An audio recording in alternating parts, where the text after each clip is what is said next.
Negation used to be rare amongst our most powerful trap cards. Notably, the most notorious trap cards in the early years of Yu-Gi-Oh! Were Solemn Judgment, along with the powerhouse continuous trap cards like Royal Decree, Imperial Order, and Royal Oppression. Besides these handful of trap cards, players had to rely on other ways to disrupt our opponent's plays with cards like Book of Moon, Torrential Tribute, and Compulsory Evacuation Device. Eventually, people had to rely on obscure counter trap cards like Pulling the Rug and Curse Seal the Forbidden Spell to stop the most powerful spell and monster effects in the format. Fast forwarding through late GX and 5Ds, there wasn't much more negation in the meta. Besides Gladiator Beast having Heraclinos and War Chariot, there weren't many others that were relevant at the time. In 5Ds, there was much more negation in the format, but not enough to say that negation was taking over other disruption. Stardust Dragon was such a huge card in the 5Ds era, not only being a card that negates destruction, but also being a body on board that provides some offense.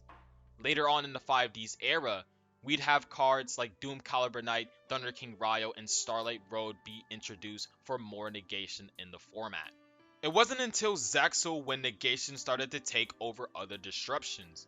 Dino Rabbit had Dokkan Lagia, Murmurs had Abyss Gaios, and other decks had generic exceeds like Steelstorm Roach for negation.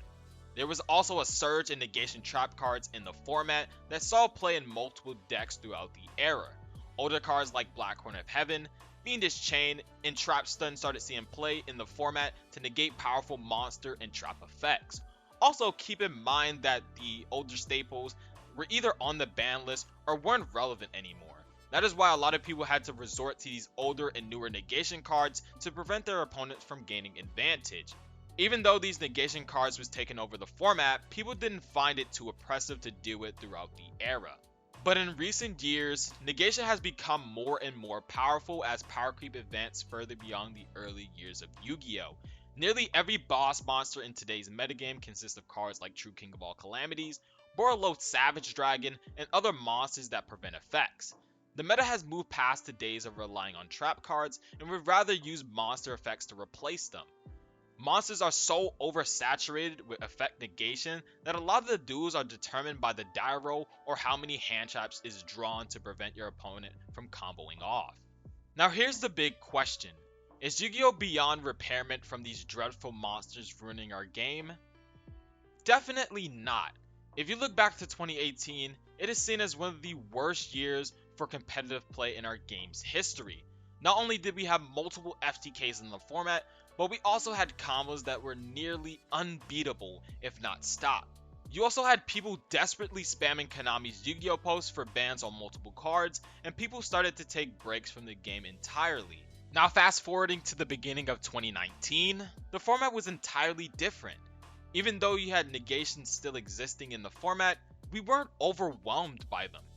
Outside of hand traps, Solomon Greats had Roar, Sky Strikers had Widow Anchor, and Thunder Dragons had Colossus. The format wasn't determined by the die roll, and the format overall didn't have many problems.